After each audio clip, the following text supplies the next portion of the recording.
Hello students, welcome to electronics academy YouTube channel. आज जो हमारा टॉपिक रहेगा वह स्ट्रक्चर ऑफ एटम का पार्ट 2 वीडियो है, ठीक है ना। तो मैंने पार्ट 1 पहले अपलोड किया था, ये हम अभी स्टार्ट किए हैं। मैंने पढ़ाना स्टार्ट किया इलेक्ट्रॉनिक्स कंपोनेंट एंड मटेरियल, पहले भी बता चुका हूँ, जो मैं आरआरबी जेईई के लिए बेनिफिशियल है, ठीक है ना। पहला subject electronics component and material रहेगा, ठीक है ना। और मैंने जो सब्जेक्ट दिया था उसमें एटॉमिक स्ट्रक्चर सेकंड नंबर पे था, ठीक है। मैंने जो सिलेबस दिया ईसीएम का, अब उस सिलेबस में एटॉमिक स्ट्रक्चर मैंने पहला वीडियो में बताया, ये पार्ट 1 वीडियो मैंने अपलोड कर दिया हूँ, उसको आप एक बार चेक कर लेना, ठीक है ना। ये इस वीडियो का पार्ट 2 है, ठीक है ना। एटॉमिक स्ट्रक्चर का ये पार्ट 2 है, जिसमें हम लोग पढ़ेंगे बोर्स एटॉमिक मॉडल के बारे में पढ़ेंगे, देन एनर्जी लेवल क्या होता है, ठीक है ना। हर इलेक्ट्रॉन के पास अलग अलग एनर्जी होता है, तो एनर्जी लेवल क्या होता है, देन एनर्जी बैंड क्या होता है, एंड एनर्जी बैंड जो सॉलिड में होता है वो कैसा एनर्जी बैंड होता है। एंड देन फिर सॉलिड को हम लोग क्लासीफाई करेंगे, हम लोग क्लासिफाई करेंगे कंडक्टर में, इंसुलेटर में, एंड देन सेमी कंडक्टर में, ठीक है ना।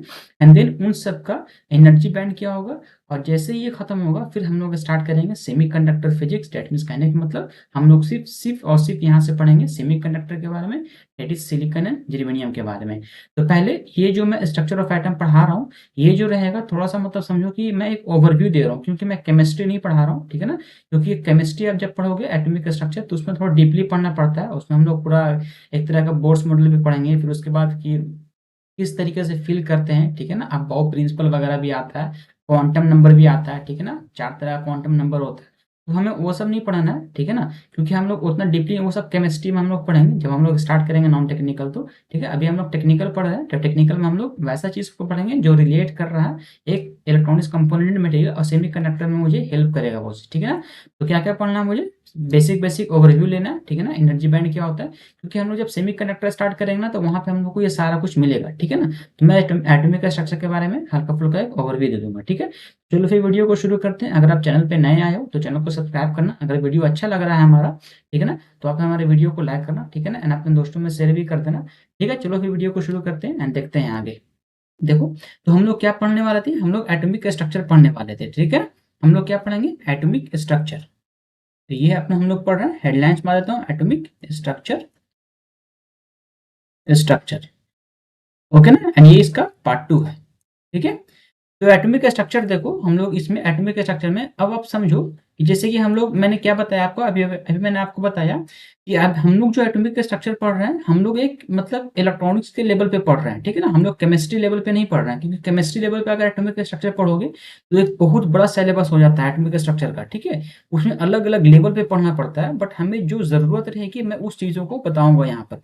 तो अब मैं बात करते हैं, मैं पहले बता दी हूँ एटॉमिक स्ट्रक्चर का इंट्रोडक्शन वगैरह दे दिया हूँ मैं। अब जैसे देखा कि एक ये एटम था, मैंने बताया था कि एटम होता है, ठीक है ना, उसके अंदर सेंट्रल पार्ट को न्यूक्लियस कहते हैं, ठीक है ना। ये अपना एटम था, ओके। ये अपना एटम था, एंड देन इसके सेंट्रल पार्ट में जो था उसको न्यूक्लियस कहते हैं, जो पॉजिटिव आयन होता है ना। मैं पहले बताया था कि ये क्या होता है, ये पॉजिटिव आयन होता है, एंड बाकी इसके अराउंड जो है चारों तरफ न्यूक्लियस घूमते रहता है, इसको कहते हैं ऑर्बिट। ये हमारा न्यूक्लियस है, ओके ना। ये this is called orbit, this is called orbit, and this is nucleus, ठीक है ना, न्यूक्लियस। तो मैंने क्या बताया कि ये न्यूक्लियस के अराउंड जो इलेक्ट्रॉन होता है वो इस ऑर्बिट में रिवॉल्व करता है। एज एग्जांपल ऑफ सन मैंने दिया था, सन जो होता है, सन के अराउंड जो अर्थ घूमता है, तो उसी तरीके से इलेक्ट्रॉन घूमते रहता है इस न्यूक्लियस के अराउंड, ठीक है ना। न्यूक्लियस क्या है, central part of atom, okay. तो बहुत सारे साइंटिस्ट आए और इसके इस एटम का स्टडी करना चालू किया, ठीक है। अभी मैं जो एक कहानी स्टोरी बता रहा हूँ, स्टोरी समझना पहले, एंड देन मैं उसका थ्योरी लिखाऊंगा, ठीक है। आप टेंशन नहीं लेना थ्योरी का, क्या आपके थ्योरी नहीं लिखाते हैं, मैं बताऊंगा थ्योरी, टेंशन उसके लिए नहीं लो। पहले आप समझ जाओ कि क्या मैंने बता रहा हूँ, मैं क्या बताना चाह रहा हूँ आपको, ठीक है। तो बहुत सारा साइंटिस्ट आया, और साइंटिस्ट आया एटम्स के बारे में कुछ जानकारी लेना चाहा कि एटम्स के अंदर में क्या क्या चीज़ होता है। जैसे एटम्स के अंदर में मैंने बताया कि न्यूक्लियस के अंदर में क्या होता है, न्यूट्रॉन प्लस प्रोटॉन होता है, एंड उसके अराउंड इलेक्ट्रॉन जो होता है रिवॉल्व करते रहता है। तो ये सब किसने बताया होगा, तब तो ये पता चला मुझे। तो बहुत सारे लोगों ने स्टडी किया इसके बारे में, एटम्स के बारे में स्टडी किया, ठीक है ना, तब जाकर पता चला। तो अब जैसे जैसे स्टडी किया, तो उनमें से जो स्टडी करने वाले एक इंसान थे जिनका नाम था बोर्स, ठीक है ना, बोर्स, ओके। तो उनका नाम था बोर, ओके ना, नील बोर कहते हैं उसका नाम, पूरा फुल नेम नील बोर था। तो बोर साहब ने क्या पता किया, इसमें बोर साहब ने 4 बातों को बताया, ठीक है ना। बोर साहब जो आए उन्होंने 4 बात बताया। सबसे पहला बात बताया कि जो अपना, पहला बात जो एक्सप्लेन किया उन्होंने, पहला बात एक्सप्लेन किया कि जो भी अपना एटम होता है ना, एटम के जो सेंट्रल पार्ट होता है, तो सबसे पहले सेंट्रल पार्ट होता है, यानी दैट मीन्स न्यूक्लियस, वो पॉजिटिवली चार्ज होता है। पहला क्या बताया, जो न्यूक्लियस होता है वो पॉजिटिवली चार्ज होता है, ठीक है ना। मैं यहाँ पे लिख रहा हूँ पहला स्टेप में क्या बताया, जो न्यूक्लियस होता है वो पॉजिटिवली चार्ज होता है, ठीक है ना। एंड जो न्यूक्लियस पॉजिटिवली चार्ज होता है, इसलिए इसके अराउंड जो होता है इलेक्ट्रॉन जो होता है नेगेटिवली चार्ज जो होता है वो रिवॉल्व करते रहता है। पहला स्टेप इन्होंने ये बताया, ठीक है ना, पहला पॉइंट। दूसरा पॉइंट गौर साहब ने ये बोला कि जब इलेक्ट्रॉन रिवॉल्व करता है इसके अराउंड, ठीक है ना, तो मान लो सपोज ये इलेक्ट्रॉन रिवॉल्व कर रहा है इसके अराउंड, कि इसके पास कुछ ना कुछ एनर्जी होगा, ठीक है ना, इसके पास कुछ एनर्जी होता है, तब ये यहाँ पर रिवॉल्व कर रहा है, ना इससे इधर जाता है ना इससे इधर जाता है, ठीक है ना। कुछ तो एनर्जी होगा ना इसके पास, यानी इस ऑर्बिट का कुछ ना कुछ एनर्जी होता है। ये जो ऑर्बिट है ना एक तरह का एनर्जी की तरह वर्क कर रहा है, एक एनर्जी लेवल हो गया, यानी इस ऑर्बिट में जो भी रहेगा उस इलेक्ट्रॉन के पास इतना एनर्जी रहेगा, ठीक है ना। मतलब दूसरा क्या बताएगा कि वो उसका एनर्जी डिसाइड करेगा कि उस इलेक्ट्रॉन का एनर्जी कितना है, ठीक है ना। दूसरा पॉइंट इन्होंने ये बताया। एंड तीसरा पॉइंट बोला, जैसे और आगे बढ़ा तो तीसरा पॉइंट उन्होंने सोचा, वो बोला कि अगर वो अमाउंट, वो जो एनर्जी है वो अगर फिक्स्ड है, ठीक है ना, ये एनर्जी कैसा है, वो फिक्स्ड है, एंड अलग अलग ऑर्बिट का अलग अलग एनर्जी है। जैसे अब सपोज कर लो मैं एक और ऑर्बिट ऐड यहाँ पे ऐड कर रहा हूँ, ठीक है ना, मैं एक ऑर्बिट यहाँ पे ऐड किया, मान लो ये अपना ऑर्बिट, ठीक है ना, एंड इस ऑर्बिट में इलेक्ट्रॉन है, तो इस ऑर्बिट का जो एनर्जी है एंड इस ऑर्बिट का एनर्जी अलग अलग दोनों रहेगा, ठीक है ना। कौन ज्यादा कौन कम मैं बता रहा हूँ आगे, तो अलग अलग दोनों का एनर्जी रहेगा, ठीक है ना।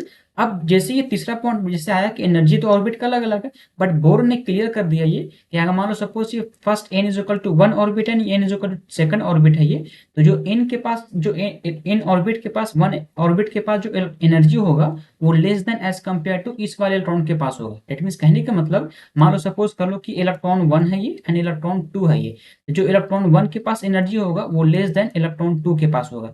दैट इज कहने का मतलब, अगर मैं जैसे जैसे इसका रेडियस को इंक्रीज करूंगा, यानी कि मैं न्यूक्लियस से जैसे जैसे दूर जाऊंगा, मैं पहले भी ये स्टेप बताया, ये मैंने ये पॉइंट बताया कि जैसे जैसे मैं इस न्यूक्लियस से दूर जाऊंगा वैसे वैसे उस इलेक्ट्रॉन का एनर्जी बढ़ता है, इंक्रीज करता है, ठीक है।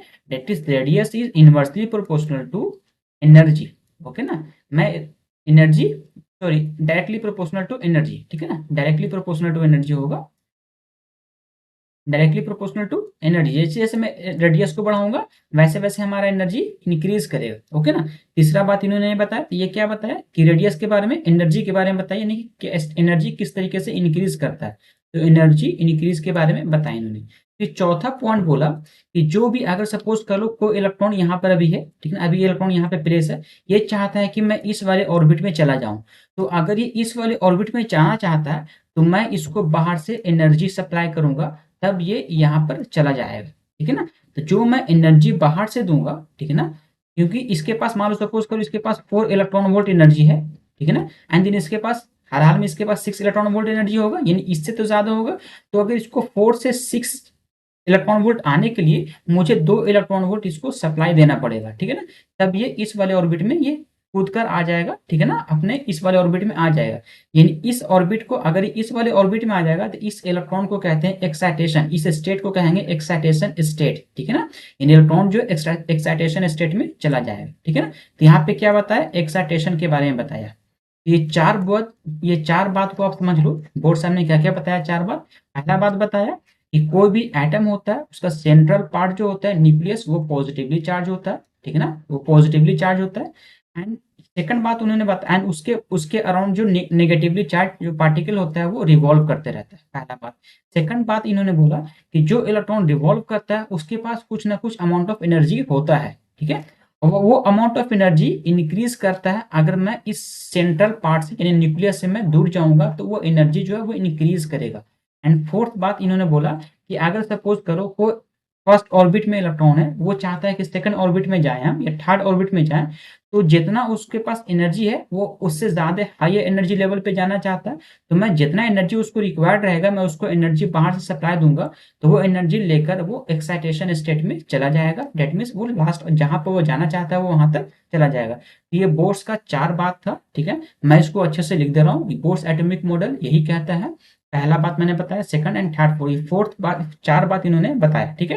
तो अब मैं इसको अच्छा से रिटेन में लिख कर देता हूँ, बोर्स एटॉमिक मॉडल होता क्या है, ठीक है ना, मैं अच्छे से लिख दे रहा हूँ। तो चलो फिर नेक्स्ट स्लाइड पे चलते हैं एंड उसको अच्छे से मैं एक्सप्लेन करता हूँ, ठीक है ना।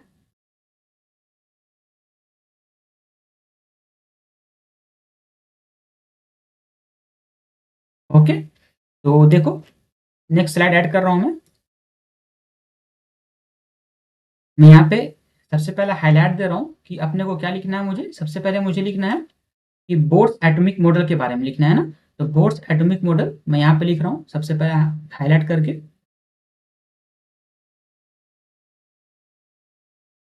बोर्स एटॉमिक मॉडल, ठीक है ना।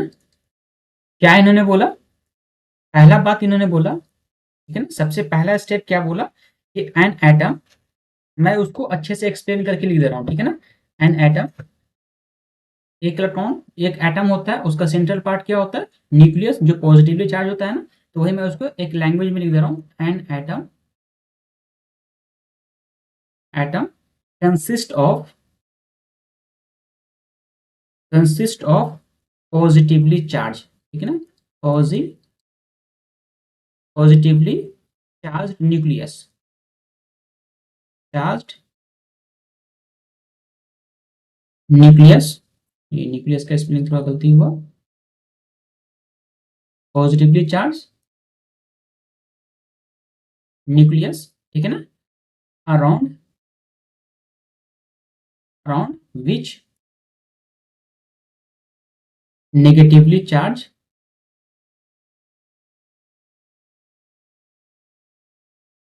Charge, charged electron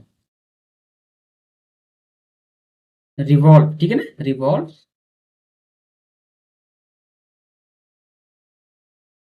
in different orbit, in different, different orbit. तो कुछ नहीं, जो मैं उसको समझाया वही सेम बात मैंने यहाँ पे लिखा। एक एटम होता है, उसका जो सेंट्रल पार्ट होता है पॉजिटिवली चार्ज, जिसको न्यूक्लियस कहते हैं हम लोग, जिसको न्यूक्लियस कहते हैं, ठीक है ना। एंड उसके अराउंड जो नेगेटिवली चार्ज होता है, जिसको इलेक्ट्रॉन कहते हैं, वो रिवॉल्व करता है डिफरेंट ऑर्बिट में, ठीक है ना, डिफरेंट ऑर्बिट में रिवॉल्व करता है, पहला बात। सेकंड बात उन्होंने क्या बोला, सेकंड बात बोला, जो इलेक्ट्रॉन रिवॉल्व करता है ना उस न्यूक्लियस के अराउंड, उसके पास कुछ ना कुछ एनर्जी होता है, ठीक है ना। सेकंड बात एनर्जी होता है, या फिर एक तरह का कहो, मैं लिख दे रहा हूं यहाँ पे, the electron, electron can revolve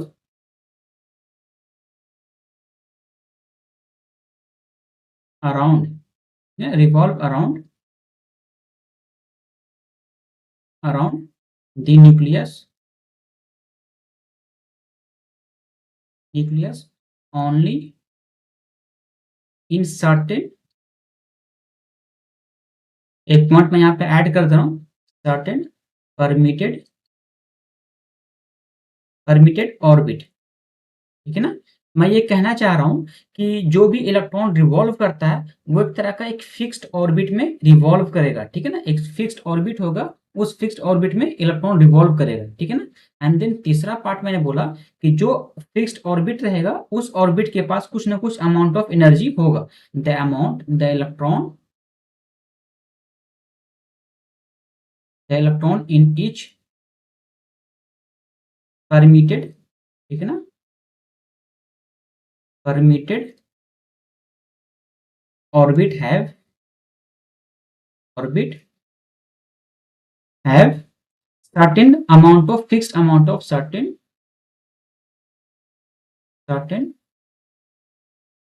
fixed amount of energy, ठीक है ना, amount of energy. And then उस ऑर्बिट के पास कुछ ना कुछ फिक्स्ड अमाउंट ऑफ एनर्जी होगा, जैसे जैसे मैं उस एनर्जी, उस ऑर्बिट से आगे चलूंगा वैसे वैसे हमारा एनर्जी इंक्रीज करेगा। तो ये पॉइंट मैं यहाँ पे नहीं लिख रहा हूँ, आप समझ जाना, ठीक है ना, मैं पहले बता दिया हूँ इस पॉइंट को। अब जैसे सपोज कर लो मैं अगर इलेक्ट्रॉन को एनर्जी देता हूँ, ठीक है ना, that means if if an electron, if an electron is given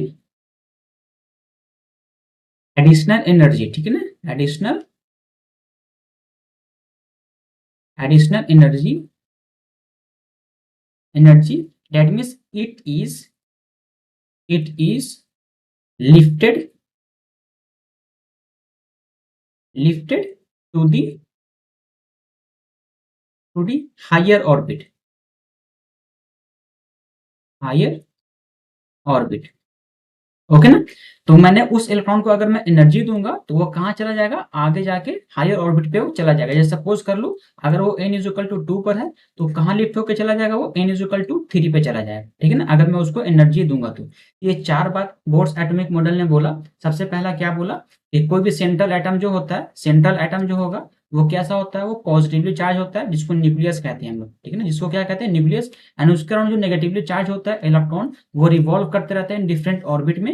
and उस ऑर्बिट का जो जो रिवॉल्व करता है ऑर्बिट पे ना, उस ऑर्बिट का कुछ ना कुछ परमिटेड एक ऑर्बिट फिक्स्ड रहता है, उस इलेक्ट्रॉन का ऑर्बिट एक फिक्स्ड रहता है। एंड थर्ड बात इन्होंने बोला, थर्ड पॉइंट इन्होंने बोला कि जो ऑर्बिट में इलेक्ट्रॉन रहता है उस पे कुछ ना कुछ फिक्स अमाउंट ऑफ एनर्जी होगा। ठीक है ना, फिक्स्ड अमाउंट ऑफ एनर्जी रहेगा। एंड फोर्थ बात इन्होंने बोला, अगर मैं उसको कुछ एनर्जी देता हूँ, सप्लाई करता हूँ, तो वो क्या करेगा, वो लिफ्ट करके चला जाएगा हायर ऑर्बिट पे। ओके ना, ये चार बात इन्होंने बोला एटॉमिक मॉडल पे। अब इसी के साथ हम लोग जैसे सपोज कर लो, मैं एक एग्जांपल लेकर समझा दे रहा हूँ। मैं एग्जांपल ले रहा हूँ सिलिकॉन का। ठीक है ना, मैं एग्जांपल लेता हूँ सिलिकॉन के लिए, मैं एग्जांपल ले रहा हूँ। तो एक सिलिकॉन का एटॉमिक नंबर पता है ना अपने को। ठीक है, सबसे पहले ये अपना रहा। ठीक है ना, फर्स्ट ऑर्बिट। एंड देन पता है सिलिकॉन का कितना ऑर्बिट बनता है ना, मैं पहले ही बताया हूँ। मैं उसका एटॉमिक नंबर कितना है, एटॉमिक नंबर क्या होता है सिलिकॉन, सिलिकॉन का एटॉमिक नंबर 14 होता है ना। दैट मीन्स अगर इसको मैं लिखना चाहूँ तो 2, 8 एंड फिर 4। ठीक है ना, तो कितना ऑर्बिट बनेगा, 1 2 3 ऑर्बिट बनेगा। तो अभी मैंने 2 ऑर्बिट बनाए, एक ऑर्बिट और बना लो। ठीक है, ये 3 ऑर्बिट हो गया अपना। एंड एक सेंट्रल पार्ट बनाओ जिसको हम लोग न्यूक्लियस कहते हैं। ओके, ये अपना न्यूक्लियस हो गया। देन ये अपना न्यूक्लियस अगर है तो ये कैसा चार्ज होगा, ये पॉजिटिवली चार्ज होगा। एंड इसके अराउंड क्या होगा, अपना इलेक्ट्रॉन रिवॉल्व कर रहा है। ओके ना, दैट इज कहने का मतलब पहला 2 इलेक्ट्रॉन अपना यहाँ पर होगा। ठीक है, इसको ऐसा कर रहा हूं मैंने इसको इस तरीके से कर दे रहा हूँ। ठीक है, मैं इसमें हल्का साइज बड़ा करके ले ले रहा हूँ। वेट करना ताकि आपको अच्छे से समझ में आ जाए। ठीक है, ये 2 इलेक्ट्रॉन रहेगा, 2 इलेक्ट्रॉन, इसमें कितना इलेक्ट्रॉन रहेगा, 4 इलेक्ट्रॉन रहेगा। ठीक है, 4 हो गए। एंड सॉरी 8 रहेगा ना इसमें, 2 8 तो 6 7 देन 8। ठीक है, एंड लास्ट में कितना, लास्ट ऑर्बिट में कितना, 4 इलेक्ट्रॉन, तो 2 3 देन 4। ओके ना, तो ये 4 अपना इलेक्ट्रॉन हो गया। इसी तरीके से अपना ये अपना कंप्लीट हुआ। ओके, ये अपना एटॉमिक नंबर 14 का हुआ इस तरीके से। कहने का मतलब अगर मान लो सपोज कर लो, इसमें क्या देखो, अगर सपोज करो मान लो ये पहला इलेक्ट्रॉन है। ठीक है ना, अगर ये इलेक्ट्रॉन मान लो ये इस इलेक्ट्रॉन के पास, यानी कि फर्स्ट या मान लो n इज इक्वल टू 1 है and n is equal to 2 है and n is equal to 3 है। तो जो एनर्जी होगा n इज इक्वल टू 1 के पास, ठीक है ना, वो लेस देन होगा n इज इक्वल टू 2 के पास and n is equal to 3 के पास, वो और ज्यादा होगा। ठीक है ना, तो ये एनर्जी का लेवल हो गया। ठीक है, ये एनर्जी का लेवल हो गया। यानी इस वाले इलेक्ट्रॉन के पास ज्यादा एनर्जी होगा देन इससे एंड देन इससे। ओके ना, इस तरीके से हम लोग डिफाइन करते हैं। नहीं, जैसे जैसे हम लोग रेडियस को इंक्रीज करते हैं, जैसे हम लोग सपोज करो मैं यहाँ पे रेडियस में शो ही कर दे रहा हूँ। ठीक है ना, मैं यहाँ पे रेडियस शो कर रहा हूँ। तो रेडियस देखो, जैसे जैसे हम लोग रेडियस को इंक्रीज करेंगे, ओके, ये सपोज करो मैं एक रेडियस ले रहा हूँ। ठीक है, ये पहला रेडियस हो गया, ये दूसरा रेडियस हो गया। ओके, एंड ये तीसरा रेडियस हो गया। ठीक है, मैं इसको डिनोट करके लिख दे रहा हूँ। ये पहला हमारा हो जाएगा R1, सपोज कर लो, ये हमारा R2 एंड ये हमारा R3। ठीक है ना, ये हमारा रेडियस हो गया, यानी कहने का मतलब ऑर्बिट है ये हमारा। ठीक है ना, एंड देन ये हमारा क्या है, ये हमारा न्यूक्लियस है। ओके, जो पॉजिटिवली चार्ज पार्टिकल है। तो इस तरीके से हम लोग बोर्स मॉडल को मैंने लिखा। तो आप जब नोट्स बनाओगे तो कुछ इस तरीके से नोट बनाना ताकि अच्छा दिखे नोट्स हमारा। ठीक है, हम लोग आगे बढ़ते हैं एंड देखते हैं। अब जैसे ही हमारा बोर्स मॉडल खत्म हुआ तो अब इसमें हम लोग क्या पढ़ेंगे, एनर्जी लेवल के बारे में पढ़ेंगे। एनर्जी लेवल इसका क्या होता है, किस तरीके से एनर्जी लेवल को डिसाइड करते हैं। मैंने पहले ही बताया, मैंने पॉइंट बताया था ना क्या क्या हम लोग आज पढ़ने वाले हैं। तो बोर्स मॉडल कंप्लीट करने के बाद हम लोग एक एनर्जी लेवल पढ़ेंगे। तो एनर्जी लेवल पढ़ने से पहले मैं सेम वही कॉपी कर ले रहा हूँ। ठीक है ना, इस वाले चीज को मैं कॉपी कर ले रहा हूँ ताकि आपको समझ में आ जाएगा। ठीक है, मैं जो पहले बनाया ना, तो फिर चलो इसको मैं कॉपी करूंगा तो बेटर रहेगा। ठीक है, ये वाली चीज को मैं कॉपी करूंगा। ओके, देन इसको मुझे कॉपी करना है। यहाँ पे लाकर पेस्ट करना। ओके,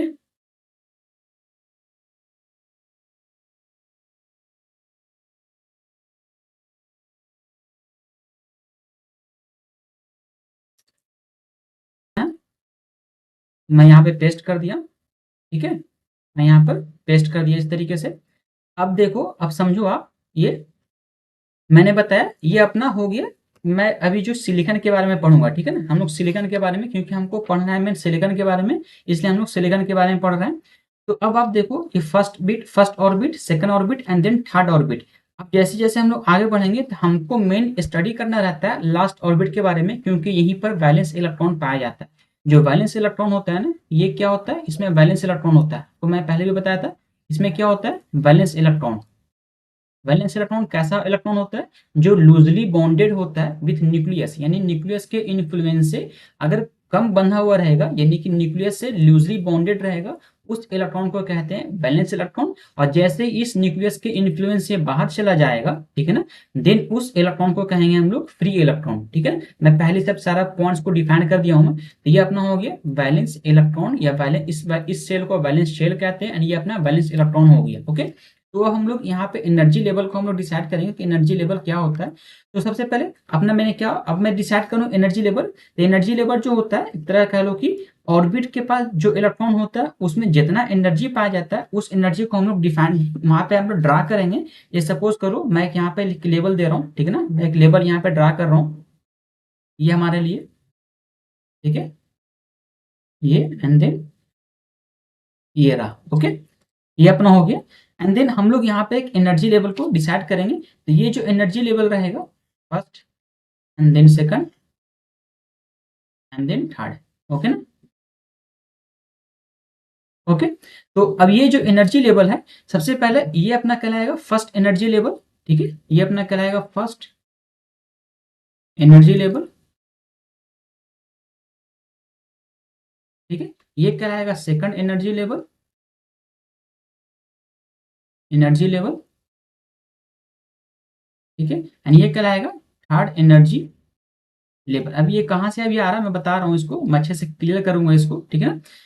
तो ये एनर्जी जो आई, जैसे आपने यहाँ पे देखा R1 R2 and then R3, ठीक है ना। तो ये first is nothing but it is a R1 and it is a R2 and then it is a R3। मतलब सपोज करो इस न्यूक्लियस से R1 के डिस्टेंस के बीच में जितना भी एनर्जी स्टेट है, एनर्जी लेवल है, मतलब यहाँ से लेकर यहाँ तक जो भी एनर्जी रहेगा वो इस लेवल तक लाई करेगा। ठीक है ना, वो इस लेवल तक लाई करेगा। देन इस न्यूक्लियस से इस R2 तक जितना भी एनर्जी रहेगा वो इस लेवल तक लाई करेगा। एंड देन ये R3 यहाँ से लेकर इसके ऊपर तक ये लाई करेगा। ठीक है ना, तो ये अपना एनर्जी लेवल हो गया। ठीक है ना, यहाँ पर आपने एज ऑफ न्यूक्लियस कह दो इसको, ये अपना क्या है, न्यूक्लियस है ये, तो इसको एज ऑफ न्यूक्लियस कहो, एज ऑफ न्यूक्लियस। ठीक है, न्यूक्लियस। मैं भी यहाँ पे क्या पढ़ रहा हूँ, मैं यहाँ पे पढ़ रहा हूँ एनर्जी लेवल। ठीक है ना, मैं यहाँ पे पढ़ रहा हूँ एनर्जी लेवल, तो इसको energy level. Okay, energy level मैंने ये बताया। अब जिसे आपने समझा कि जो R1 जो न्यूक्लियस से पहला डिस्टेंस पे जो ऑर्बिट रहेगा उसको फर्स्ट एनर्जी लेवल कहेंगे, एंड सेकंड वाले पे second energy level and then third energy level. इस तरीके से हम लोग डिसाइड करते हैं। अभी इस एनर्जी लेवल को हम लोग एक अलग बैंड के फॉर्म में शो करेंगे। ये सपोज कर लो ये इलेक्ट्रॉन, अगर सपोज ये इलेक्ट्रॉन यहाँ पे मतलब प्रेजेंट कर रहा है, यहाँ पे प्रेजेंस है ये, ठीक है ना, यहाँ पे अगर एग्जिस्ट करता है ये इलेक्ट्रॉन, तो इसके पास इस वाले जो ऑर्बिट के पास कुछ ना कुछ एनर्जी होगा जो सभी जगह होगा। ठीक है ना, इस सभी जगह एनर्जी कुछ ना कुछ है। ओके, तो अगर ये सभी जगह एनर्जी है, तो जो एक मान लो सपोज अभी तो मैं एक ऑर्बिट से शो कर रहा हूँ ना, बट कुछ ना कुछ लेवल होगा ना, ये इलेक्ट्रॉन यहाँ मान लो इतना दूर तक ये इलेक्ट्रॉन रह रहा है, तो एक तरह कह दो कि एक लेवल तक रह रहा है, तो उसको कहते हैं एनर्जी बैंड। मतलब मान लो कि ये बैंड जो होगा वो कुछ इतना चौड़ा होगा। ठीक है ना, तो अब मैं इसको एक एनर्जी बैंड के फॉर्म में रिप्रेजेंट करूंगा। तो देखो एनर्जी के बैंड के फॉर्म में किस तरीके से रिप्रेजेंट करते हैं। ठीक है, आगे हम लोग एनर्जी बैंड के फॉर्म में रिप्रेजेंट कर रहे हैं। तो जैसे ही हम लोग आगे बढ़ेंगे, ठीक है, तो पहला मैं इसको एनर्जी बैंड के फॉर्म में रिप्रेजेंट कर रहा हूँ। ठीक है, ये अपना हो गया। एंड देन इसके बाद हम लोग जस्ट बनाएंगे एक एनर्जी बैंड। ठीक है ना, तो एनर्जी बैंड किस तरीके से बनेगा, मैं यहाँ पे आपको मैं एक विजुअलाइजेशन देना चाह रहा हूँ यहाँ पे। ठीक है ना, कि आप समझो कि मैं क्या कहना बताना क्या चाह रहा हूँ। ये अपना हो गया। ठीक है, एंड देन अपना एक नेक्स्ट वाला ये हो गया, नेक्स्ट ये हो गया। ओके, अब आप समझो, जैसे ये पहला जो था मैंने बताया कि R1 है, ये R1 हो गया, एंड देन ये R2 हो गया, एंड देन ये R3 हो गया। तो आप ये फर्स्ट एनर्जी लेवल देख रहे हो ना, तो ये जो इतना इसका हाइट है ना, मतलब यहाँ से लेकर यहाँ तक जो एनर्जी होगा वो फर्स्ट लेवल एनर्जी होगा, ठीक है ना। लेकिन ये पूरा एनर्जी जो होगा वो फर्स्ट लेवल ऑफ एनर्जी होगा, ठीक है ना। ये पूरा लेवल जो first level of energy, and then second same उसी तरीके से सेकंड लेवल ऑफ एनर्जी हो गया, एंड देन ये थर्ड लेवल ऑफ एनर्जी रहेगा, ठीक है ना। इस तरीके से हम लोग एनर्जी को एनर्जी लेवल डिसाइड करते हैं। एंड ये फर्स्ट बैंड हो गया, second band, and then third band, इस तरीके से हम लोग डिफाइन करते हैं। तो ये हमारा एनर्जी होगी। अब जैसे एनर्जी लेवल पढ़ लिए, तो अब हम लोग एनर्जी पढ़ते हैं, हम लोग इस वाले ऑर्बिट का, लास्ट ऑर्बिट का एनर्जी लेवल हम लोग स्टडी करते हैं, क्योंकि ये सब में इलेक्ट्रॉन जो होता है वो स्टेबल होता है। स्टेबल मीन्स कहने का मतलब, अगर किसी ऑर्बिट में 8 इलेक्ट्रॉन होता है तो वो ऑर्बिट, वो एटम जो होता है वो स्टेबल कहलाता है। तो अगर आप इस ऑर्बिट को चेक करोगे तो इसमें इलेक्ट्रॉन जो है स्टेबल है, फुल्ली फील्ड है, ठीक है ना। एंड ये जो है वो पार्शियली फील्ड है, ठीक है ना, या फिर फील्ड है, या फिर एम्प्टी भी हो सकता है, या पार्शियली फील्ड भी हो सकता है, या हाफ फील्ड भी हो सकता है। तो हम लोग इसलिए हम लोग लास्ट ऑर्बिट पे स्टडी करते हैं, क्योंकि लास्ट ऑर्बिट ही डिसाइड करता है कि वो जो मटेरियल है वो कंडक्टर है, चाहे इंसुलेटर है, या फिर सेमी कंडक्टर है। क्योंकि लास्ट ऑर्बिट में अगर सपोज मैंने बताया था पिछले क्लास में, अगर लास्ट ऑर्बिट में अगर 4 इलेक्ट्रॉन रहेगा, अगर वो लास्ट ऑर्बिट में 4 इलेक्ट्रॉन रहेगा तो क्या कहलाता है, वो सेमी कंडक्टर कहलाता है। अगर सपोज 4 से ज्यादा, 4 से अगर कम रहता है, अगर 4 इलेक्ट्रॉन से कम रहेगा तो हमारा क्या कहलाएगा, कंडक्टर कहलाता है, ठीक है ना, कंडक्टर कहलाएगा। और अगर 4 से ज्यादा रहेगा देन वो हमारा कहलाता है इंसुलेटर, ठीक है ना, इंसुलेटर कहलाता है। तो हम लोग डिफाइन किए थे ये सारा बात पहले, ये सारा बात तो बताए थे हम लोग। तो इसी तरीके से हम लोग मैं ये कहना चाह रहा हूँ कि हम लोग स्टडी क्यों कर रहे हैं, हम लोग इस एनर्जी लेवल को या एनर्जी बैंड को हम लोग क्यों स्टडी कर रहे हैं। तो हम लोग स्टडी कर रहे हैं सिंपली कि हम जो अपना सॉलिड होता है ना, सॉलिड में जो बैंड होता है, एनर्जी बैंड होता है, वो कहाँ पर लाई करता है। तो ये मैं एनर्जी बैंड बनाया, ठीक है ना, ये हमारा एनर्जी बैंड हो गया, एनर्जी बैंड, ओके ना। ये हमारा एनर्जी बैंड था, ओके। एंड ये हमारा स्ट्रक्चर, पूरा न्यूक्लियस का पूरा व्यू मैंने दिया। इस तरीके से हम लोग डिफाइन करें। अब जैसे हम लोग आगे बढ़ते हैं तो हम लोग नेक्स्ट टॉपिक जो स्टार्ट करेंगे, एनर्जी बैंड जो सॉलिड में होता है वो किस तरीके से सॉलिड में एनर्जी बैंड होता है, एंड सॉलिड को किस तरीके से क्लासीफाई किया गया हमारा एनर्जी बैंड के रिस्पेक्टिव में, ठीक है ना। क्योंकि हम लोग मेन, हमारा जो मोटो है, हमारा जो मेन पढ़ने का तरीका है, हम लोग जाना कहाँ चाहते हैं, एटॉमिक स्ट्रक्चर से होते हुए, कंडक्टर से होते हुए इंसुलेटर, एंड देन हम लोग चाहते हैं कि हम लोग सेमीकंडक्टर पे चलें, ठीक है ना। तो सेमीकंडक्टर पे जाने से पहले हमको समझना पड़ेगा कि उसका एनर्जी लेवल क्या होता है, एंड देन एनर्जी बैंड कहाँ से आया, ठीक है ना, कितना होता है उसका। तो अगर मैं बात करूँ, जैसे सपोज मैं एक एनर्जी लेवल बनाता हूँ, ठीक है ना, तो जो अपना एनर्जी बैंड होता है, सबसे पहले एनर्जी मैंने क्या बताया, जो अपने मैंने शेल बताया, जो लास्ट वाला ऑर्बिट में मैंने बताया, लास्ट ऑर्बिट में, पिछला स्लाइड में दिखा रहा हूँ, लास्ट ऑर्बिट में जो एनर्जी लेवल बनाया, ये जो एनर्जी लेवल होता है इसके बीच में कुछ ना कुछ डिफरेंसेस होती है, ठीक है ना। तो ये जो डिफरेंसेस होती है मैं उसी को बताना चाह रहा हूँ। तो ये एनर्जी लेवल हम लोग एक आइसोलेटेड एटम का बनाएंगे, ठीक है ना। अब हम लोग बात करते हैं इसके अंदर में जो बैंड होता है, जैसे लास्ट ऑर्बिट है। अब लास्ट ऑर्बिट को हम लोग अलग अलग कैटेगराइज कर रहे हैं, ठीक है ना। लास्ट ऑर्बिट को हम लोग एक अलग अलग कैटेगराइज कर रहे हैं। अब किस तरीके से कैटेगराइज कर रहे हैं वो समझो। तो मैं एक यहाँ पे फिर से स्ट्रक्चर बना रहा हूँ, ठीक है ना, ताकि आप थोड़ा सा एक विजुअलाइजेशन लाओ। अब मैं समझा रहा हूँ कि मैं क्या ये कहना चाह रहा हूँ, मैं, ठीक है ना, मैं क्या कहना चाह रहा हूँ मैं वो समझा रहा हूँ आपको। तो ये देखो, सबसे पहले मैं एक ये बनाया, ठीक है, मैं यहाँ पे लिख दूँ ताकि उधर मैं थ्योरी लिखूंगा। फर्स्ट बैंड हमारा, एंड देन हमारा इधर से ये हमारा इधर रहेगा, ठीक है ना। देन अब मुझे क्या बनाना है, मुझे एनर्जी बैंड बनाना है ना। तो एनर्जी बैंड बनाने के लिए मुझे क्या लेना पड़ेगा, एक यहाँ पे मैं एक एनर्जी बैंड बनाता हूँ। जो सबसे पहला एनर्जी बैंड हमारा बनेगा ये रहेगा, ओके। एंड देन एक हमारा बैंड रहेगा जो ये रहेगा, ठीक है। देन इस बैंड को हम लोग कहेंगे, ये वाले बैंड को हम लोग कहेंगे वैलेंस बैंड, ठीक है ना, वैलेंस बैंड। एंड देन इस बैंड को कहेंगे हम लोग conduction band, conduction conduction band, okay ना। ये बैंड क्या शो करता है कि ये इस लेवल तक एनर्जी है, एंड देन इस लेवल तक एनर्जी है, ओके ना। एंड इस गैपिंग को कहते हैं हम लोग, इस वाले गैपिंग को हम लोग कहते हैं, या फिर चलो मैं यहाँ पे इसको एरो से लिख दे रहा हूँ ताकि आपको नोट्स में ऐसा कोई दिक्कत नहीं। मैं चाहता हूँ कि आपका नोट्स अच्छे से परफेक्टली दिखे, इसलिए मैं इस तरीके से मैं यूज करता हूँ, ठीक है ना, ताकि आपका नोट्स जो है वो परफेक्टली दिखे, अच्छा लगे वो नोट्स, ठीक है। इस वाले बैंड्स को कहते हैं हम लोग फॉरबिडेन एनर्जी, ठीक है ना, forbidden energy gap, forbidden forbidden energy gap, energy gap. Okay, ये हमारा जो कहलाएगा, ये हमारे लिए बैंड एनर्जी रहेगा। बैंड एनर्जी अभी मैं एक्सप्लेन कर रहा हूँ, आपको समझा रहा हूँ, मैं पहले फिगर बना दूं ताकि आपको समझ में आ जाए कि मैं क्या बताना चाह रहा हूँ, ठीक है ना। ये इधर जो बढ़ेगा ये अपना बैंड एनर्जी रहेगा एंड इस तरीके से ये अपना आगे बढ़ेगा। ओके, अब देखो, अब जैसे ही मैंने लास्ट वाले ऑर्बिट पे स्टडी किया, लास्ट वाले ऑर्बिट पे मैंने स्टडी किया, तो ये देखो लास्ट ऑर्बिट, लास्ट ऑर्बिट मैंने देखा, इसमें देखा 4 इलेक्ट्रॉन है एंड देन इसमें कितना इलेक्ट्रॉन होना चाहिए, मैक्सिमम मैक्सिमम 8 इलेक्ट्रॉन अगर होगा तो ये स्टेबल एटम जो है वो स्टेबल हो जाएगा। बट इसमें देखा कि 4 इलेक्ट्रॉन ही है। ओके ना, ये 4 इलेक्ट्रॉन कैसा है, अपने स्टेबल इलेक्ट्रॉन है ना। तो यही इलेक्ट्रॉन को मैं यहाँ पे शो करूंगा एंड आपको फिर दिखाऊंगा। ओके ना, वेट, ये इरेज हो जा रहा है तुरंत।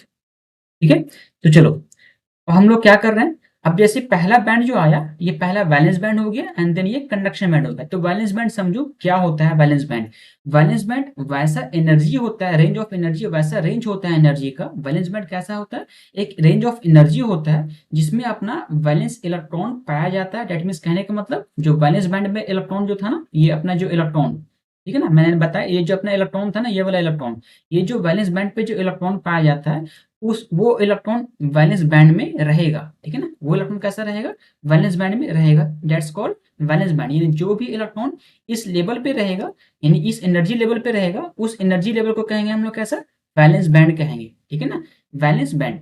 अब जैसे हल्का ऊपर बढ़ेंगे हम लोग, देन आएगा कंडक्शन बैंड। ठीक है ना, कंडक्शन बैंड वैसे बैंड को कहते हैं, या वैसा रेंज ऑफ एनर्जीज कहलाता है जहां पर हमारा फ्री इलेक्ट्रॉन रहता है। ठीक है ना, फ्री इलेक्ट्रॉन मीन्स कहने का मतलब कंडक्शन इलेक्ट्रॉन। ठीक है ना, कंडक्शन मीन्स कहने का मतलब, जैसे मैंने बोला था कि अब जैसी एनर्जी दोगे, ठीक है ना, मान लो सपोज कर लो कि कोई N2 ऑर्बिट पे है, ठीक है ना, वो जाना चाहता है N3 ऑर्बिट पे। ओके ना, तो मैं इसको एनर्जी दूंगा इस पे जाने के लिए, तो जो एनर्जी दूंगा तो वो इलेक्ट्रॉन क्या करेगा, रिलीज हो जाएगा वहां से। जैसे वो वहां से रिलीज होगा, दैट्स कॉल्ड, वो फ्री इलेक्ट्रॉन हो जाएगा। ठीक है ना, वो 3 पे ना जाकर, मान लो सपोज लास्ट ऑर्बिट, मान लो अगर वो 2 पर ही है एंड वो इलेक्ट्रॉन जो है मूव करके, मान लो अगर यहाँ पे एक इलेक्ट्रॉन है यानी मूव करके यहाँ पर आ गया। ठीक है, यानी ये अपना इलेक्ट्रॉन जो हो गया वो फ्री इलेक्ट्रॉन हो गया। ठीक है ना, ये फ्री इलेक्ट्रॉन हो गया एंड ये इलेक्ट्रॉन जो फ्री इलेक्ट्रॉन रहेगा, तो उसका भी कुछ ना कुछ एक एनर्जी होगा ना। जैसे मान लो सपोज कर लो हमारा एक मटेरियल है, मैं एक विजुअलाइज दे रहा हूँ आपको, ठीक है ना, कि ये हमारा, सपोज कर लो ये हमारा एक मटेरियल है, ठीक है, एंड इसके अंदर में बहुत सारे एटम है।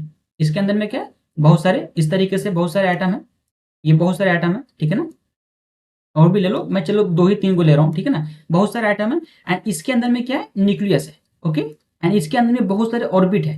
आप समझो मैं किस तरीके से समझाना चाह रहा हूँ, ये बहुत सारा ऐसा ऐसा बहुत और बहुत सारा ऑर्बिट है। ठीक है ना, ये फर्स्ट ऑर्बिट हो गया, और भी ऑर्बिट है, ये लो एक और ऑर्बिट में बना दिया। ठीक है ना, इस तरीके से बहुत सारा ऑर्बिट इसमें है। ठीक है, मान लो यहाँ पे एक इलेक्ट्रॉन लाई कर रहा है। ठीक है ना, सपोज करो यहाँ पे एक इलेक्ट्रॉन जो है एग्जिस्ट कर रहा है। तो ये इलेक्ट्रॉन क्या करेगा, मैंने एनर्जी, जैसे मैं इस वाले इस ब्लॉक को मैं एनर्जी दिया। ठीक है ना, इस ब्लॉक को मैंने एनर्जी दिया, तो ये जो इलेक्ट्रॉन है वो निकल के इस वाले ऑर्बिट में, यानी इंटर एटॉमिक स्पेस में आ गया। मान लो ये अपना जो स्पेस बच रहा है ना, इस एटॉमिक स्पेस में आ गया।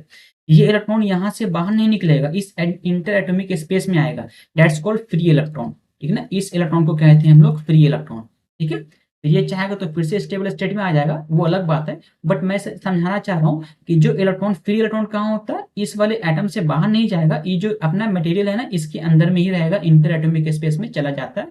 दैट्स कॉल्ड, ये जहां पर जाएगा उसको कहते हैं कंडक्शन बैंड। ठीक है ना, उस बैंड को कहते हैं, उस एनर्जी, यानी इसके पास कुछ तो एनर्जी होगा ना, तब तो मैंने ये बाहर गया, तो वो जो एनर्जी होगा उस एनर्जी लेवल को कहेंगे हम लोग कंडक्शन बैंड। एक तरह का एनर्जी होता है एंड यहाँ पे फ्री इलेक्ट्रॉन एग्जिस्ट करता है। ओके ना, यहाँ पे क्या, कौन सा इलेक्ट्रॉन एग्जिस्ट करेगा, फ्री इलेक्ट्रॉन एग्जिस्ट करेगा। ठीक है, अब बात करते हैं forbidden gap energy, forbidden energy gap. ये फॉरबिडन एनर्जी गैप जो होता है एक तरह का सेपरेशन होता है। ठीक है ना, ये सेपरेट करता है अपने को, ये सेपरेट करेगा valence band and then conduction band energy जो लेवल होता है ना, उस लेवल को सेपरेट करने के लिए फॉरबिडन एनर्जी गैप होता है। एंड ये गैप डिसाइड करता है कि मटेरियल जो है वो कंडक्टर है या इंसुलेटर या फिर सेमी कंडक्टर है। अभी मैं उसको एक्सप्लेन करूंगा अच्छे से जब मैं क्लासिफिकेशन पढ़ूंगा एनर्जी बैंड का। ठीक है ना, तो ये अपना, अब मैं इसको थ्योरी की तरह लिख दे रहा हूँ अच्छे से ताकि आपको समझ में आ जाए। मैं इसको सबसे पहले कॉपी कर ले रहा हूँ, ठीक है, ताकि मुझे वहां पर इसको फिर से पेस्ट करना रहेगा।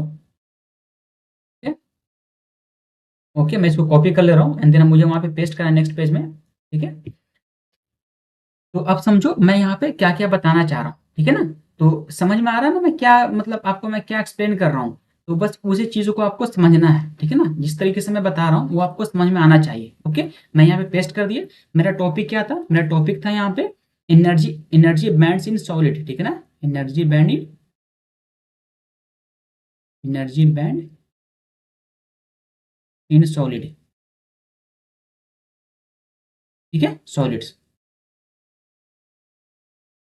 मैं आपको पूरा फुल नोट्स प्रोवाइड करा रहा हूँ, तो अगर वीडियो अच्छा लग रहा है तो वीडियो को लाइक करना दोस्त, ठीक है। चलो पहला पॉइंट देखो। पहला पॉइंट मैं इसमें लिख दे रहा हूँ कि मैंने क्या बताया। सबसे पहले मैंने बताया वैलेंस बैंड क्या होता है। वैलेंस बैंड, तो वैलेंस बैंड, ठीक है। वैलेंस बैंड क्या होता है, इस तरीके से सजा सजा के लिखना है, ठीक है ना? तो अच्छा लगेगा, तो जब कभी भी नोट्स पढ़ोगे तो अच्छा लगेगा। The range of energy, the range of energies,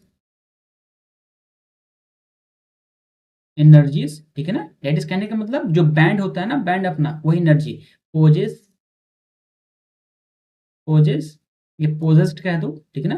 possessed by valence electron, by valence electrons, electrons is known as valence band, valence band, okay ना? अब नेक्स्ट मैंने क्या बताया? नेक्स्ट मैं बताया कंडक्शन बैंड। कंडक्शन बैंड क्या होता है? कंडक्शन, कंडक्शन बैंड, ठीक है। कंडक्शन बैंड क्या मैंने बताया? कंडक्शन बैंड वैसा बैंड होता है जहां पर मैं लिख दे रहा हूं, यहाँ पर एक तरह का जो मटेरियल होता है कंडक्शन बैंड, सिंपली मैं लिख दे रहा हूं the range of energies, the range of energies, the range of energies, energies possessed, ठीक है ना? Energies possessed, possessed by conduction, by conduction band, conduction band electron, electron is known as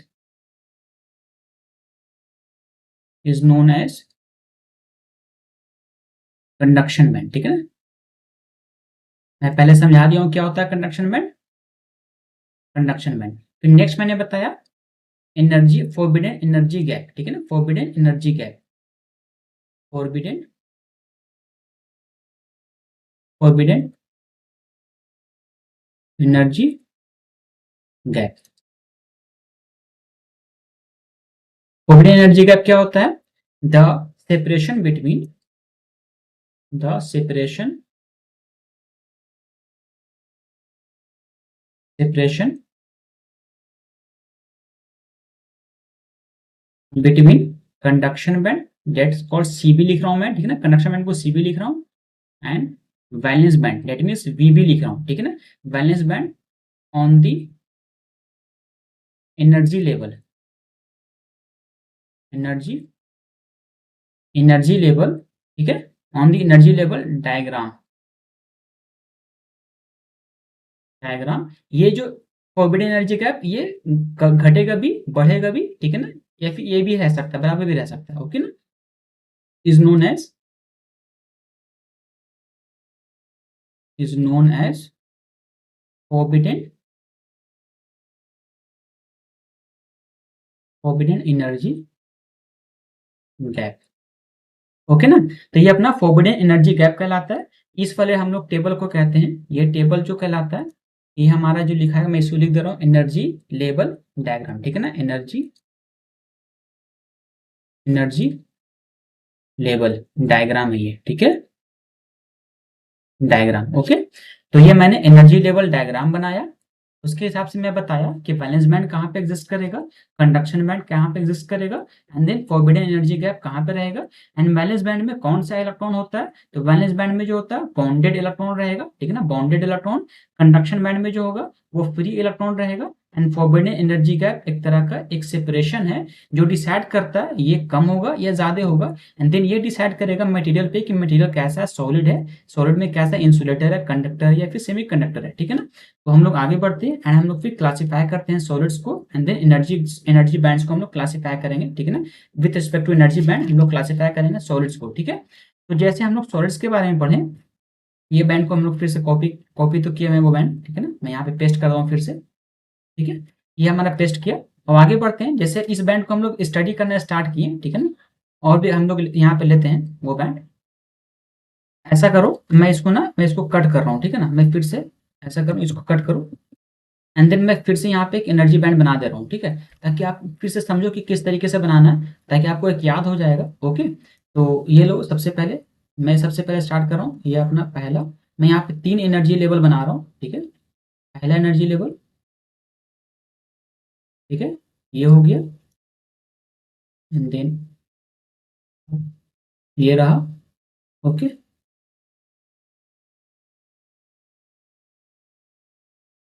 ये हो गया, ठीक है। इसको क्या करता हूँ, मैं कंट्रोल सी कर ले रहा हूँ, इसको ऐसा करके कॉपी कर ले रहा हूँ, ठीक है, तो ज़्यादा बेटर होगा, क्योंकि इसको बार बार ड्रा करना सही नहीं है, ठीक है। यहाँ पे पेस्ट कर लो,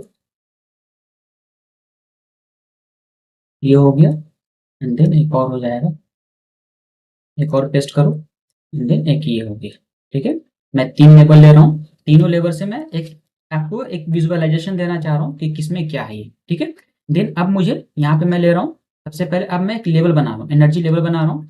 तो पहला एनर्जी लेवल जो बनेगा अपना, यहाँ पे देखो, यहाँ नीचे में क्या था, नीचे में अपना था, ये नीचे अपना हो गया, एंड देन एक ये हो गया। ओके, सबसे पहले मैं बनाऊंगा इंसुलेटर का, ठीक है, ये अपना इंसुलेटर हो गया। देन फिर बनाऊंगा हम लोग कंडक्टर का, ठीक है, ये अपना कंडक्टर का बनाना है मुझे,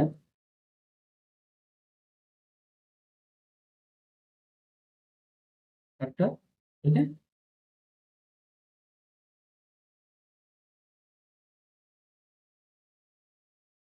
ये कंडक्टर हो गया, एंड देन हमारा जो रहेगा नेक्स्ट, जो हमारा रहेगा वो हमारा सेमी कंडक्टर रहेगा, ठीक है ना।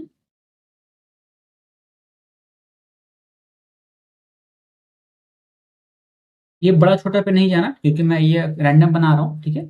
अब देखो, ये अपना क्या कहलाता है, कंडक्शन बैंड कहलाएगा, ठीक है ना। ये क्या है अपना वैलेंस बैंड, ये क्या है कंडक्शन बैंड, एंड देन ये क्या है वैलेंस बैंड, ठीक है ना, कंडक्शन बैंड, एंड ये अपना वैलेंस बैंड। अब जैसे हम लोग स्टडी करना स्टार्ट किए, ये अपना क्या कहलाता है, फॉरबिडन एनर्जी गैप, जिसको हम लोग ईजी से डिनोट करते हैं, ईजी, ठीक है ना। ये अपना ईजी हो गया, ईजी, देन ये अपना इसके लिए ईजी हो गया, फॉरबिडन एनर्जी गैप, जिसको एनर्जी लेवल, इन एक तरह का एनर्जी गैप है। जैसे मैंने सपोज मैं कंडक्टर के बारे, मैंने सबसे पहले इंसुलेटर का स्टडी किया, ठीक है ना, इंसुलेटर को देखा, इंसुलेटर का स्टडी किया, एंड जो वैलेंस वाला बैंड था ना, वैलेंस बैंड को जैसे मैंने स्टडी किया, तो देखा कि जो valence band and conduction band के बीच का जो डिफरेंसेस है, जो एनर्जी लेवल का जो डिफरेंस है, वो लगभग मान लो कि 6 इलेक्ट्रॉन वोल्ट से ज्यादा है, ठीक है। इस 6 का 15 इलेक्ट्रॉन वोल्ट ले लो, ठीक है ना, मतलब 15 इलेक्ट्रॉन वोल्ट से ज्यादा या 15 इलेक्ट्रॉन वोल्ट है। तो होता क्या था कि जब मैं इस इलेक्ट्रॉन को एनर्जी दिया, ठीक है, जब इस इलेक्ट्रॉन को एनर्जी दिया, तो ये एक्साइट होकर इसमें आना चाहिए, ताकि ये फ्री हो सके, न्यूक्लियस के इन्फ्लुएंस से बाहर निकले, तब तो ये कंडक्शन स्टार्ट करेगा। बट हम इतना एनर्जी नहीं दे पाते थे इसको, ठीक है, तो ये अपना इसलिए इंसुलेटर की तरह ट्रीट होता था ये, ठीक है ना। तो जो इंसुलेटर होता है, इंसुलेटर कैसा होता है, जिसका एनर्जी गैप कितना होगा, लगभग 15 इलेक्ट्रॉन वोल्ट होता है, ठीक है। एंड जब मैं कंडक्टर पे आया, तो जब कंडक्टर का एनर्जी गैप देखिए, तो ये लगभग 0 होता है, ठीक है ना, एनर्जी गैप होता ही नहीं, ये और ओवरलैप किया रहता है ये कंडक्शन बैंड एंड फिर वैलेंस बैंड जो होता है वो ओवरलैप कर लेता है, ठीक है। जब सेमीकंडक्टर के रिस्पेक्टिव में हम लोग बात किए, तो सेमीकंडक्टर का लगभग जो इसका जो गैपिंग होता है वो 1 इलेक्ट्रॉन वोल्ट होता है, और ये 1 इलेक्ट्रॉन वोल्ट बहुत ही इजीली हम लोग एज अ टेम्परेचर देकर इसको, इस वाले इलेक्ट्रॉन को हम लोग, ये जो अपना इलेक्ट्रॉन यहाँ पे एग्जिस्ट करता है ना, इस वाले इलेक्ट्रॉन को अगर मैं एनर्जी दूंगा, तो बहुत इजीली वे में हम लोग यहाँ पे इसको फ्री कर सकते हैं, एंड देन ये फिर करंट कंडक्शन में हम लोग हेल्प करेगा हम लोगों को। ये अपना इंसुलेटर था, एंड ये अपना कंडक्टर था, कंडक्टर, ठीक है ना, एंड ये अपना सेमी कंडक्टर था, ठीक है ना, सेमी कंडक्टर, ठीक है। तो बस यही था। अब हम लोगों ने क्या देखा, हम लोग यहाँ पे स्टडी क्या किए, इंसुलेटर के बारे में जिसका एनर्जी गैप जो होता है लगभग बहुत ज्यादा होता है, 15 इलेक्ट्रॉन वोल्ट होता है, इसलिए इसमें फ्री इलेक्ट्रॉन नहीं पाया जाता है, क्योंकि इसको हम फ्री कर ही नहीं सकते हैं, ठीक है ना। इसको फ्री करेंगे तो सारा डिस्ट्रॉय हो जाएगा। ये तो अपना ओवरलैप रहता है, क्योंकि यहाँ पे जो conduction band and valence band, क्योंकि इसमें नंबर ऑफ फ्री इलेक्ट्रॉन्स ज्यादा होते हैं ना, मैं बताया था पहले। एंड ये अपने 1 इलेक्ट्रॉन वोल्ट का डिफरेंसेस होता है कंडक्शन बैंड वैलेंस बैंड में। तो अगर मैं इसको एनर्जी सप्लाई करूंगा, अगर सपोज मैं इसको एनर्जी दूंगा, तो ये इलेक्ट्रॉन जो है वो बहुत ही इजी वे में ये अपना फ्री होकर कंडक्शन बैंड में चला जाएगा, ठीक है। इस तरीके से हम लोग इसको क्लासिफाई करते हैं। तो ये हमारे लिए इंसुलेटर का हो गया, ये हमारे लिए कंडक्टर हो गया, एंड देन ये हमारे लिए सेमी कंडक्टर के बारे में हो गया। तो ये अपना मैंने क्लासिफाई कर दिया, ठीक है। अब हम लोग आगे बढ़ते हैं एंड नेक्स्ट हम लोग स्टार्ट करते हैं सेमी कंडक्टर, यहाँ से हम लोग स्टार्ट करेंगे। अब हम लोग पढ़ते हैं कि वाई हमें नीड क्यों पड़ा सेमी कंडक्टर के बारे में। तो मैं एक टॉपिक दे रहा हूँ, मतलब एक कॉन्ट्रोवर्सी टॉपिक की तरह है, ठीक है ना। आपको थोड़ा सीखना चाहिए कि मैं आखिर में सेमी कंडक्टर ही क्यों पढ़ा, मैं कंडक्टर एंड इंसुलेटर के बारे में क्यों नहीं जाना यहाँ पर, ठीक है। तो चलो हम लोग नेक्स्ट टॉपिक स्टार्ट करते हैं। नेक्स्ट टॉपिक नहीं कह लो, ये हमारे लिए मैं एक तरह का क्वेश्चन है, ठीक है ना। ये सपोज कर लो मैं आपको समझाना चाह रहा हूँ, मैंने एक जैसे ये हमारे लिए एक तरह का मान लो, ये मैंने एक कंडक्टर, एक मैंने मटेरियल लिया, ठीक है ना। ये एक मैंने मटेरियल लिया एंड इसको मैंने सप्लाई से कनेक्शन किया, ठीक है। मैं इसको सप्लाई दिया, इसको मैं सप्लाई दे रहा हूँ, ठीक है। सप्लाई से कनेक्शन कर रहा हूँ मैं, ओके।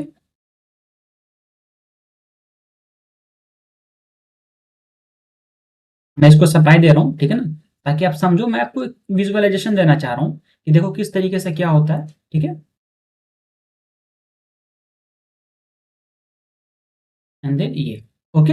मैं इसको सप्लाई दिया एंड देन यहाँ से जो करंट फ्लो हो रहा है, ये करंट आ ही जा रहा है। देन अगर सपोज कर लो ये हमारे लिए कंडक्टर होता है, ठीक है। अगर ये कंडक्टर होगा तो क्या करेगा, करंट जो है वो फ्लो करेगा, ठीक है ना। करंट वो फ्लो करने लग जाएगा, ओके ना। ये मैंने वोल्ट सप्लाई दिया, करंट फ्लो करेगा। अगर मैं सपोज इस पीस के जगह पे ये पीस को हटाऊं एंड देन मैं लगाऊं इंसुलेटर, ठीक है। अगर मैं यहाँ पे इंसुलेटर लगा दूं, ठीक है ना, ये मटेरियल को हटाऊं, यहाँ पे इंसुलेटर लगा दूं, तो जो करंट होगा वो करंट जो होगा वो 0 देगा।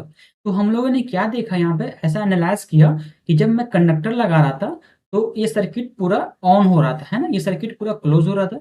जैसे मैं इस वाले मटेरियल को यहाँ पर से हटाया एंड इंसुलेटर लगाया, तो देन यहाँ पे करंट फ्लो नहीं कर रहा है। तो मुझे क्या लग रहा था कि मैं सर्किट को अगर मुझे यूज करना रहेगा एक स्विच की तरह, या मुझे एक अलग प्रैक्टिकल वे में यूज करना रहेगा, तो मुझे बार बार इस मटेरियल को हटाना पड़ेगा फिर लगाना पड़ेगा। अगर मुझे ऑन करना होगा इस सर्किट को तो मैं इस कंडक्टर लगाऊंगा, अगर मुझे ऑफ करना रहेगा तो कंडक्टर को हटाकर फिर इंसुलेटर लगाऊंगा तो वो ऑफ होगा।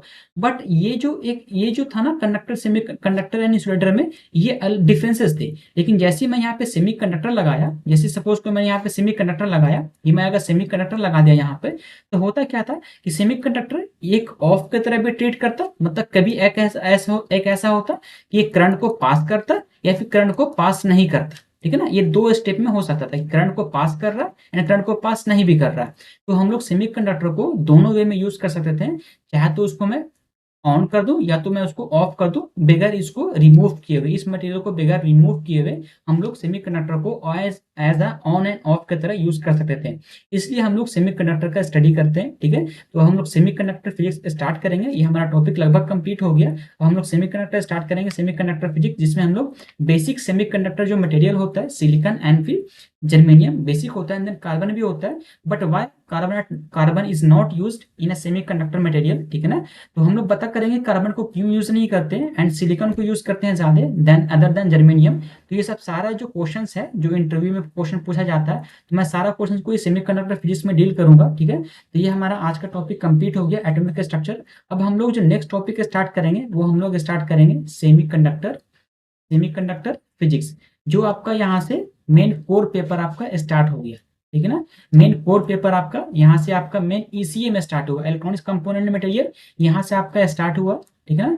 यानी इस टॉपिक से हम लोग मेन ईसीए में स्टार्ट किए हैं। एंड सेमीकंडक्टर फिजिक्स एक इंटरेस्टिंग चैप्टर है, आपको उस एक अलग बुक लिखा गया, लेकिन मैं यहाँ पे एक टॉपिक की तरह लिया हूँ। एंड सेमीकंडक्टर चैप्टर जो है अपने बहुत लंबा चैप्टर है, ठीक है, थोड़ा टाइम टेकन रहेगा, वीडियो थोड़ा सा ज्यादा आएगा उसमें, ठीक है, वीडियो थोड़ा सा ड्यूरेशन में भी हो सकता है, तो आप उस पर थोड़ा सा कॉन्स्टेंट वे होकर समझना, ठीक है। तो चलो फिर वीडियो को यहीं पर एंड करते हैं। अगर कोई इस वीडियो में डाउट रहेगा तो हमें कमेंट करना, कमेंट सेक्शन में मैं रिस्पॉन्स करूंगा, ठीक है। और हमारे टेलीग्राम चैनल पे जुड़ जाना, मैं वहीं पर इसका नोट्स प्रोवाइड कराता हूँ, ठीक है ना। किन्हीं को कोई ऐसा डाउट होगा तो कमेंट सेक्शन में कमेंट करना, ठीक है। मिलते हैं नेक्स्ट वीडियो में, ठीक है। चलो फिर, थैंक यू।